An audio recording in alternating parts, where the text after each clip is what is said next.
اینجا برلین، اینجا برلین. من بهرام شاهرخ هستم از برلین. این صدا در سالهای جنگ جهانی دوم از هزاران کیلومتر آن طرف به ایران می رسید. صدای یک ایرانی که از قلب آلمان نازی برای ایرانیان سخن می گفت. صدایی آتشین، بلند و نمایشی. صدایی که در میان بخشی از ایرانیان شور و هیجان برمیانگیخت و در میان گروهی دیگر به ویژه یهودیان ایران ترس و اضطراب ایجاد می کرد. رادیو برلن در سال 1939 پخش برنامه فارسی خود را آغاز کرد. این نخستین برنامه رادیویی فارسی بود که از خارج از ایران پخش می شد. برنامه از فرستنده موج کوتاه زیزن در جنوب برلین مخابره می شد و در سالهای جنگ 3 بار در روز روی آنتن می رفت. در ایران خیلی ها برای شنیدن آن دور یک رادیو جمع می شدند. گفته شده است که حتی در میدان توپخانه صدای رادیو برلن را با بلندگو برای حاضران پخش می کردند و خیلی زود گوینده فارسی زبان آن بهرام شاهرخ به صدایی شناخته شده در ایران تبدیل شد. بهرام شاهرخ در سال 1290 در تهران به دنیا آمد. پس از تحصیلات ابتدایی به بمبئی و سپس به انگلستان رفت و در سال 1313 خورشیدی در رشته روزنامه نگاری فارغ التحصیل شد. او که در این سالها گرایش‌های ضد انگلیسی پیدا کرده بود، در سال 1317 به آلمان رفت. در برلین سردبیری نشریه جهان نو را بر عهده گرفت و سپس به گوینده اصلی رادیوی فارسی زبان برلن تبدیل شد. اما چرا صدای شاهرخ برای آلمان نازی اهمیت داشت؟ برای پاسخ باید به ایران آن سالها برگردیم. ایران در جنگ جهانی دوم از نظر ژئوپلیتیک اهمیت بسیار زیادی داشت. کشوری که می توانست مسیر ارتباطی و تدارکاتی مهمی برای قدرت‌های درگیر جنگ باشد. آلمان‌ها تلاش می‌کردند ایران را به جبهه خود جذب کنند. بخشی از تبلیغات آلمان در ایران بر ایده‌هایی مانند برتری نژاد آریایی، ملیگرایی افراطی، توسعه طلبی سرزمینی و یهودی ستیزی استوار بود. اما این تبلیغات با یک مشکل اساسی روبرو بود. یهودی ستیزی نازی‌ها بر پایه یک نظریه نژادی خاص شکل گرفته بود. اما چگونه میشد چنین ایدئولوژی را برای جامعه‌ای مانند ایران با ساختار مذهبی و تاریخی متفاوت قابل قبول کرد؟ پاسخ دستگاه تبلیغات نازی‌ها استفاده از زبان و مفاهیم مذهبی بود. یکی از چهره‌های مهم این سیاست اروین ایتل، وزیر مختار آلمان در تهران بود. او تلاش می‌کرد میان یهودی ستیزی نازی‌ها و روایت‌های مذهبی اسلامی درباره یهودیان ارتباط برقرار کند. ایده این بود که ابتدا احساسات دینی علیه یهودیان برانگیخته شود و سپس این احساسات به دشمنی نژادی تبدیل شود.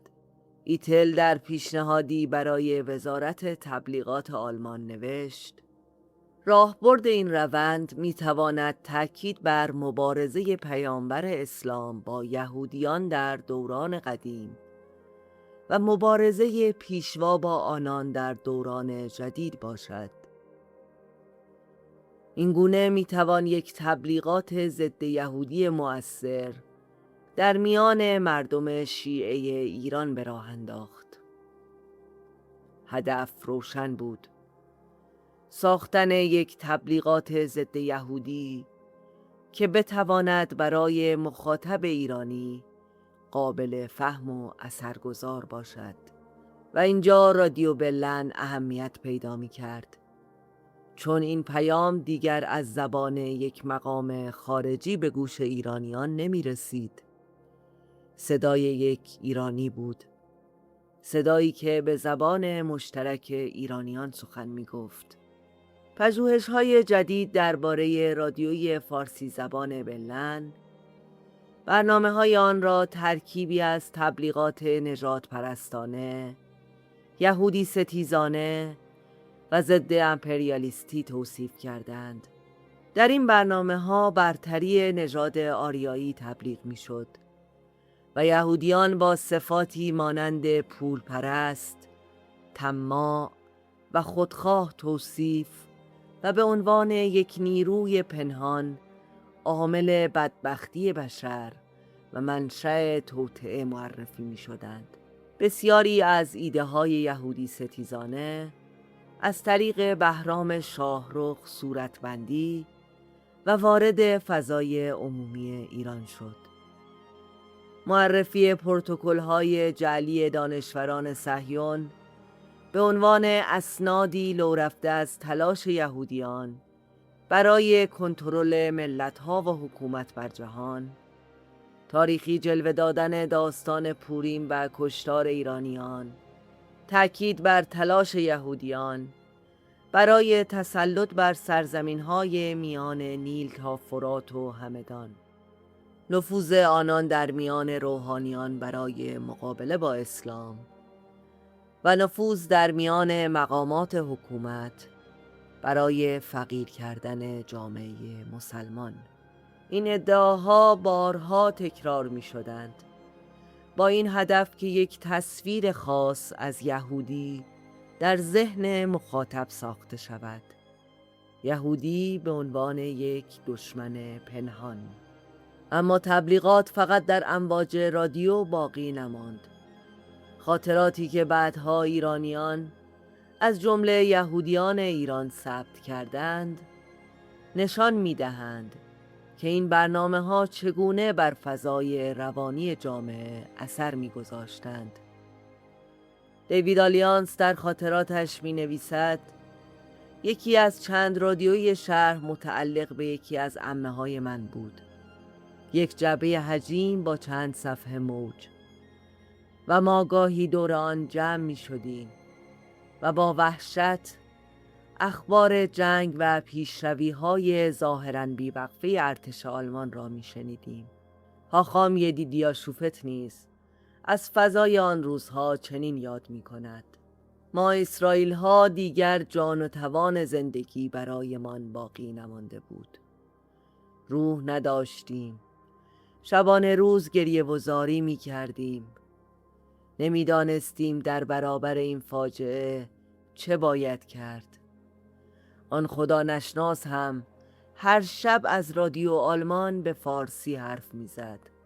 ما تمام اسرائیل‌ها شب‌ها می‌رفتیم یکی دو جا جمع می‌شدیم و از تمام اوضاع و احوال اسرائیل‌ها از جمله کشتن و سوزاندن آنها با خبر می‌شدیم. در رمان سووشون اثر سیمین دانشور نیز صحنه‌ای وجود دارد که خانواده‌ای در شیراز تلاش می‌کنند برنامه فارسی رادیو بلن را پیدا کنند و سخنان گوینده‌ای را می‌شنوند که با شدت علیه یهودیان سخن می‌گفت. اما یکی از مهمترین نمونه‌های تبلیغات یهودی ستیزانه شاهرخ برنامه‌ای بود که در شب عید پوریم سال 1319 اجرا شد.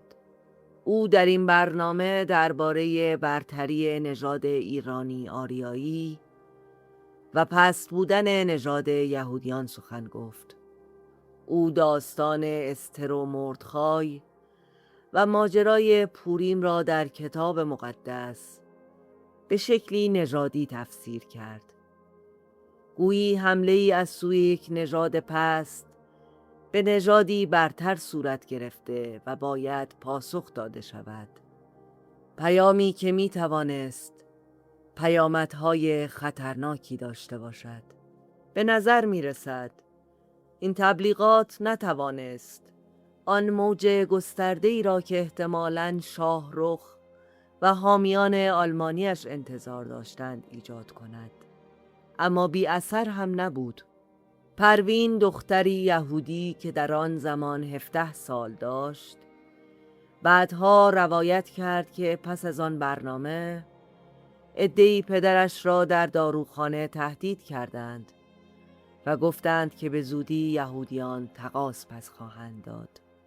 برخی مردم نیز با اطمینان از اینکه آلمان به زودی پیروز و هیتلر وارد ایران خواهد شد، از یهودیان اجناس زیادی نسیه می گرفتند، به امید اینکه بعداً از این شرایط سود ببرند. برخی یهودیان هم از ترس حملات احتمالی اشیای قیمتی خود را پنهان کردند یا به دوستان مورد اعتمادشان سپردند. بهرام شاهرخ علاوه بر یهودیان علیه رضا شاه نیز صحبت می کرد و در نهایت دولت ایران خواستار توقف این برنامه و استرداد او به ایران شد.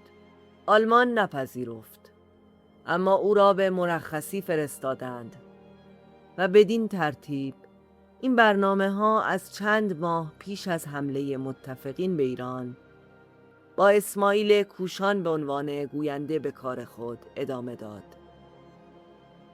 بهرام شاهرخ فرزند ارباب کیخسرو شاهرخ بود، نماینده زرتشتیان در مجلس شورای ملی و یکی از چهره‌های شناخته شده ایران دوست در آغاز قرن 20.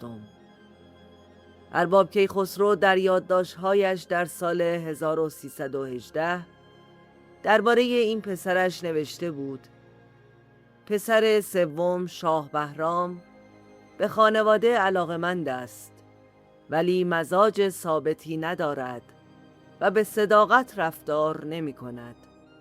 خیلی جنجال طلب است.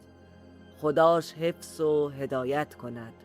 خدای بهرام نتوانست مزاج او را به ثبات برساند.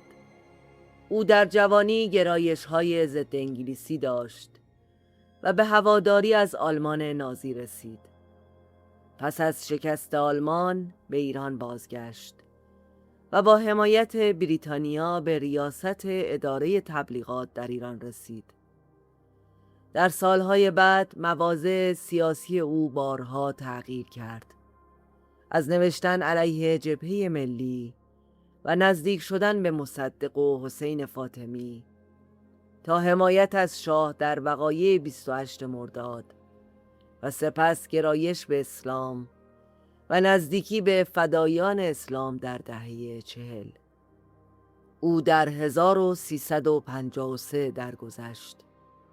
زندگی سیاسی شاهرخ پر از چرخش بود، اما آنچه در اینجا اهمیت دارد فقط تغییر مواضع سیاسی او نیست. اهمیت او در نقشی است که در انتقال یک گفتمان داشت. بهرام شاهرخ مبدع یهودی ستیزی نبود. او یکی از کارگزاران انتقال نوعی یهودی ستیزی مدرن و نژاد محور به زبان فارسی بود. در این گفتمان یهودی مانند همه انسانها فردی با یک دین و قومیت مشخص نبود، بلکه به عنوان عضوی از یک نژاد خطرناک معرفی میشد. این تصویر با دشمنی با بریتانیا و شوروی و بعدها آمریکا و سپس صهیونیسم در هم آمیخته میشد و قدرت شاهرخ دقیقاً در همین نقطه بود. او یک ایدئولوژی خارجی را به زبان ایرانی بیان می کرد.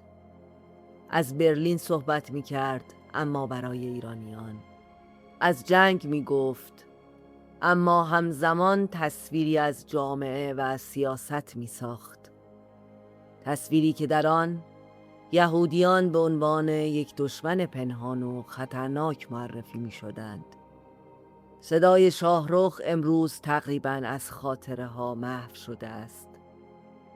اما بعضی از ایده هایی که آن صدا ترویج می کرد در شکل های تازه و با زبان های متفاوت همچنان در جهان ایرانی شنیده می شوند. اما مردم ایران آن صدا را پس زدند. این مردم ایران بودند که نظریه های برتری نژادی و ایده های نژاد پرستانه و یهودی ستیزانه را در زندگی عادی و روزمره خود شکست دادند. آن صدا امروز از خاطره ها محو شده است، اما پشت آن یکی از بزرگترین ماشین های تبلیغاتی قرن 20 قرار داشت و شاید همین دلیل اهمیت بازخوانی تاریخ آن باشد، چون گاهی خطرناکترین بخش تبلیغ یک پیام ویرانگر در تصویر و صدایی است که آن را برای ما عادی سازی می کند.